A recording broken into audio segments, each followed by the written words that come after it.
Hello. आज हमारे साथ जो एक्सपर्ट हैं उन्होंने एक साल में 6 से 7 लाख का प्रॉफिट किया है और उन्होंने अराउंड 3 लाख सिर्फ ट्रेडेक्स का रेफरल प्रोग्राम यूज करके जनरेट किया है। चलो फिर उन्हीं से सुनते हैं उन्होंने ये कैसे किया।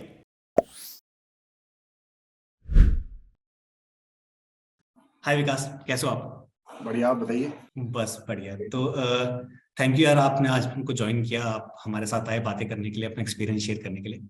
तो पहला क्वेश्चन मेरा आपसे ये है कि आप थोड़ा अपने बारे में बताओ। विकास, आपका पूरा नाम क्या है, आप कहाँ से हो, आपका थोड़ा फैमिली बैकग्राउंड, एजुकेशन बैकग्राउंड, ताकि लोग जो यूजर्स हैं वो आपको थोड़ा जान सके। पूरा नाम विकास शर्मा है और बेसिकली मैं उत्तर प्रदेश मेरठ से हूँ। और एजुकेशन तो मेरी विद्या मंदिर से हुई है, देखा होगा सरस्वती शिशु मंदिर, उससे मेरी पूरी एजुकेशन उसी से हुई है। ऐसा नहीं है कि स्कूल कोई चेंज किया है, पूरा नर्सरी से लेकर 12th वगैरह पूरा वहीं से पास किया है मैंने। उसके बाद डीयू गया था, 2 साल मैंने डीयू में कंप्यूटर साइंस से किया है, फिर ड्रॉप आउट कर दिया। तीसरे साल में मजा नहीं आ रहा था। उसके बाद यूट्यूब पे मैं आया, द टेक कोड के नाम से चैनल है मेरा, उस पे मैंने वर्क किया। फैमिली बैकग्राउंड की अगर बात करूं तो मेरे पिताजी जो थे वो टीचिंग लाइन से थे। शिक्षा मित्र, जिसको थोड़ा गवर्नमेंट जॉब की मतलब थोड़ा नॉलेज होगी वो समझ पाएगा। तो अभी आपने बोला कि आपका यूट्यूब चैनल है, तो आप करेंटली कहीं जॉब कर रहे हो या फिर आप फुल टाइम अपना यूट्यूब करते हो? फुल और टाइम मेरा ना इन्फ्लुएंसर वाला सीन है। तो ये ओपिनियन ट्रेडिंग से कैसे आपका, मतलब कैसे आपको पता चला ओपिनियन ट्रेडिंग के बारे में या ट्रेडिंग के बारे में? जो मैं इंट्रोड्यूस हुआ था बेसिकली ट्रेडेक्स से या ओपिनियन ट्रेडिंग से, बेसिकली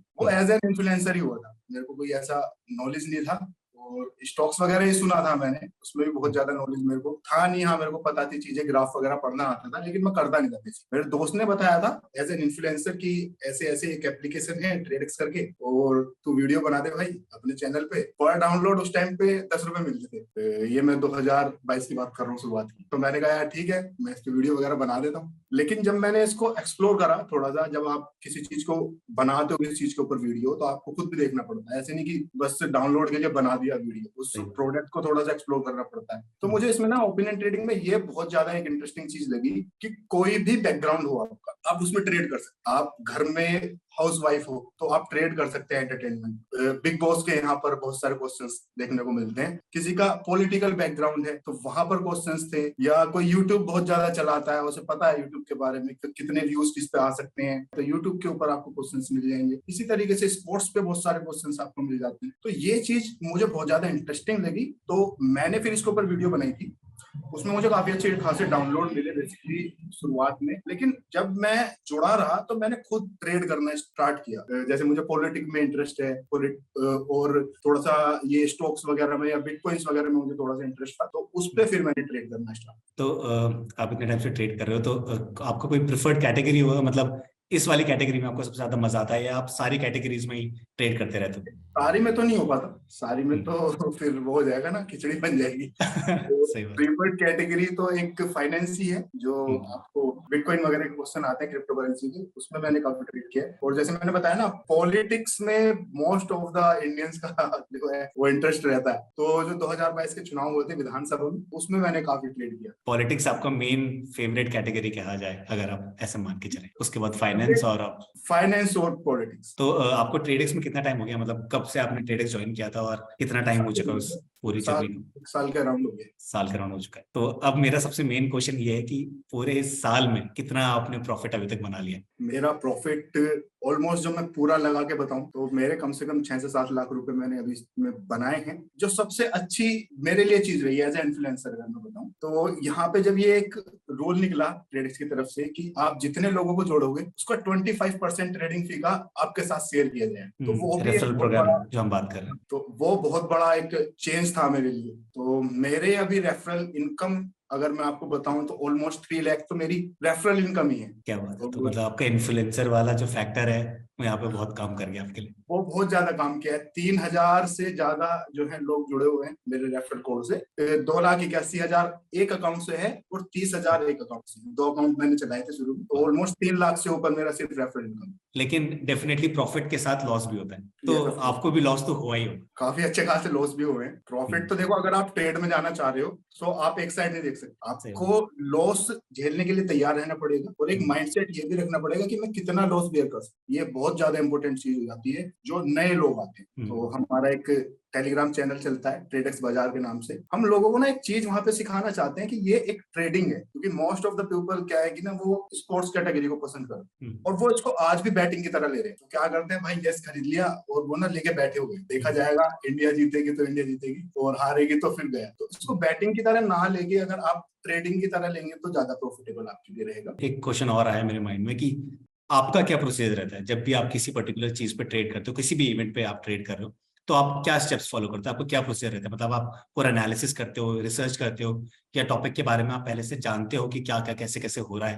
तो अगर मैं अपना पर्टिकुलरली अपना फाइनेंस का बताऊं, बिटकॉइन वगैरह का, तो आपको अगर ग्राफ पढ़ना आता है तो आप अंदाजा लगा सकते हैं कि किस टाइम पे ग्राफ किधर की साइड मूव करे, उस हिसाब से आपको ट्रेड लेनी चाहिए। तो अभी यहाँ पे हम देखते हैं कि ग्राफ किस तरफ मूव करने के चांसेस ज्यादा हैं। अगर ज्यादा नीचे जाएगा तो भी प्राइस बढ़ेंगे यस के, कि हाँ ये जो है क्रॉस कर जाएगा, ज्यादा ऊपर जाएगा तो भी यस के प्राइस बढ़ते हैं। तो हमें देखना होता है कि भाई किधर जब प्राइस मूव करेगा, हमने उस साइड के शेयर ले लिए। अभी जैसे सपोज बिटकॉइन का क्वेश्चन आया, उसके यस के प्राइस जो है हमारे 40 के हैं और हमें लगता है कि ये जो अपर रेंज है वहां पे जाने वाला है, तो डेफिनेटली जितना ऊपर वो प्राइस जाएगा उतना यस का जो है प्राइस बढ़ेगा। लेकिन हम वेट नहीं करते, जैसे वो प्राइस अप गया, ग्राफ ऊपर गया, यस के प्राइस बढ़े, हमने वहां से अपनी पोजीशन क्लियर करी, हमने छोड़ा वहां से 20-25% का जो हमें प्रॉफिट निकालना था वो निकाला और वहां से अपना ट्रेड वापस लेके बाहर निकल गए। ये बेसिकली प्रोसेस है। सही है। तो मतलब लालच कम रहता है, प्रॉफिट बनाना मेन मोटिव रहता है, तो जितना भी प्रॉफिट आपका रहता है सही है, तो वो बना के आप लोग एग्जिट ले लेते हैं। ये स्ट्रैटेजी आपकी रहती है। तो जैसे आपने इतना प्रॉफिट बनाया है ट्रेडेक्स में, तो फैमिली में पता है आपको, आपके मतलब कि आप ट्रेडेक्स में ऐसे ट्रेड करते हो और आपने इतना इनकम यहाँ से जनरेट किया? हाँ पता है फैमिली को। क्या रिएक्शन था उनका? फैमिली का जैसे मैंने बताया, मोस्टली तो एक तो टीचर है या फिर किसान है। अभी इन दोनों के दिमाग में चीजें नहीं घुसती।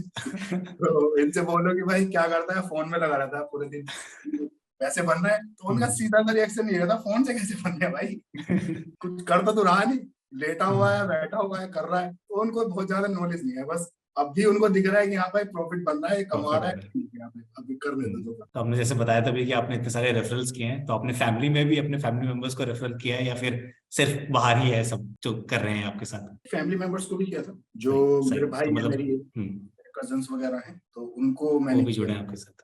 तो विकास, मेरा एक लास्ट क्वेश्चन आपसे, जो भी अब नए यूजर्स आ रहे हैं हमारे ट्रेडेक्स पे, या पुराने यूजर्स हैं जो लॉस कर रहे हैं, ज्यादा जो प्रॉफिट नहीं बना पा रहे हैं, जो डिमोटिवेट हो गए हैं बेसिकली लॉस देख के, उनके लिए आप क्या एडवाइस देना चाहोगे? मोस्ट ऑफ द अभी भी पीपल क्या कर रहे हैं ना, जो भी यूजर्स आता है वो प्रोडक्ट को ही नहीं समझ रहे। वो आते हैं और उन्होंने कुछ इस तरीके के प्रोडक्ट इससे पहले यूज किए हुए हैं जो सिर्फ बैटिंग कराते हैं, और वो हमारे प्रोडक्ट को भी, ट्रेडर्स को भी उसी तरीके से ट्रीट करते हैं कि भाई हमें ना यहाँ पे आके बैट करना है। अच्छा 10 रुपए में मिल रहा है मेरे को, यस, वो अच्छा 10 रुपए लगाऊंगा, 90 रुपए का प्रॉफिट हो जाएगा। कोई गली दिसावर चल रहा है उनको पता नहीं क्या ना, तो वो 10 रुपए लगाते हैं और बैठ जाते हैं। अभी वो 20 पे प्राइस हुआ तो उनका दुगना प्रॉफिट हो। ये करना चाहिए कि भाई निकल जाओ वहां से। कई बार तुक्का लग जाता है, बहुत बार ऐसा हुआ है, बहुत सारे यूजर्स के साथ ऐसा हुआ है हमारी जर्नी में भी, कि उन्होंने 1 रुपए पे लिया है और वो पूरे का पूरा 100 पे चले गया, पूरा मैच बदल गया। लेकिन हर बार ऐसा नहीं होता। अगर आप इस तरीके की चीज में वेट करोगे ना, तो in the end of the day आपको लॉस होने वाला है। नमन से चीज एक मैंने सीखी है, कई सारी चीजें नमन ने मेरे से सीखी है, तो लेकिन मोस्टली जो हमने सीखा है ना आपस में पूरा एक्सपेरिमेंट करके, अगर आप स्कैल्पिंग करोगे तो in the end of the day आपको प्रॉफिट होने वाला है। और एक सबसे इंपॉर्टेंट बात क्या है, जैसे अभी शुरू में डिस्कस किया था, कि लॉस के लिए भी ना तैयार रहने चाहिए, और कितना लॉस मैं ले सकता हूँ उसके लिए भी तैयार रहना चाहिए। आपका पूरा माइंड मेकअप होना चाहिए कि भाई मुझे पर्टिकुलर यहाँ पे स्टॉप लॉस लगाना है अपना, इतने पे चला जाऊंगा तो मुझे अपना प्रॉफिट बुक कर लेना है। क्योंकि ये ना ओपिनियन ट्रेडिंग ऐसी है, मैच कभी भी एक तरफ नहीं चलता, बिटकॉइन का प्राइस मूवमेंट एक तरफ नहीं चलता, या फिर अगर आप बात करें पॉलिटिक्स की भी, अगर हम बात करें तो वो भी कभी भी एक तरफ को मूव नहीं करती। तो हर चीज में आप अगर आप स्कैल्पिंग करेंगे तो आपके लिए वो बहुत ज्यादा बेनिफिशियल रहने वाला है। अगर आपको नहीं आता अभी प्रोडक्ट यूज करना, आपको नहीं पता इस चीज के बारे में, जो भी नए यूजर्स हैं उनसे मैं कहना चाहूंगा कि हमारा एक ट्रेडेक्स बाजार के नाम से टेलीग्राम पर ग्रुप है, हम वहां पे सिखाते हैं और हम वहां पे टिप्स भी देते हैं फ्री में, कोई चार्जेस उसके हम नहीं लेते। लेकिन हमारा मोटिव ये रहता है कि जो यूजर हमारे साथ जुड़ा है ना वो सीखे। हमारा मोटिव ये नहीं है कि भाई हमने बता दिया वो हमारे कंधे में बंदूक रख के चला रहा है। हमारे कंधे पे मतलब किसी के भी कंधे पे बंदूक आपको रख के नहीं चलानी। अगर आप किसी के कंधे पे बंदूक रख के चला रहे हैं तो निशाना वो लगा रहे हैं, वो सिर्फ बैठे हुए हैं। सही तो बात। हमारा मोटिव ये रहता है कि भाई हम उनको बंदूक चलाना सिखाएं, वो सीखें कि कब हमें एंट्री लेनी है, कब हमें एग्जिट लेना है, और एक ऐसा यूजर हम तैयार करें कि वो प्रॉफिट कमा सके। वही हमारे लिए सबसे बड़ी अचीवमेंट होती है। बहुत मजा आया यार विकास आपकी बातें सुन के। Thank you so much for joining today यार, और अपना एक्सपीरियंस शेयर करने के लिए। और आई होप हम दोबारा मिलेंगे, हम वेबिनार पे मिलेंगे और आप अपना और एक्सपीरियंस हमारे यूजर्स के साथ शेयर कर सको जो हमें सुनने आएंगे। Okay, thank you. I hope आपको विकास को सुन के और उन्होंने जो इन्फॉर्मेशन शेयर करी वो जान के मोटिवेशन मिला होगा। हम आपको ऐसे और एक्सपर्ट से आगे भी मिलवाते रहेंगे। बस आप वीडियो को लाइक और चैनल को सब्सक्राइब करना मत भूलना।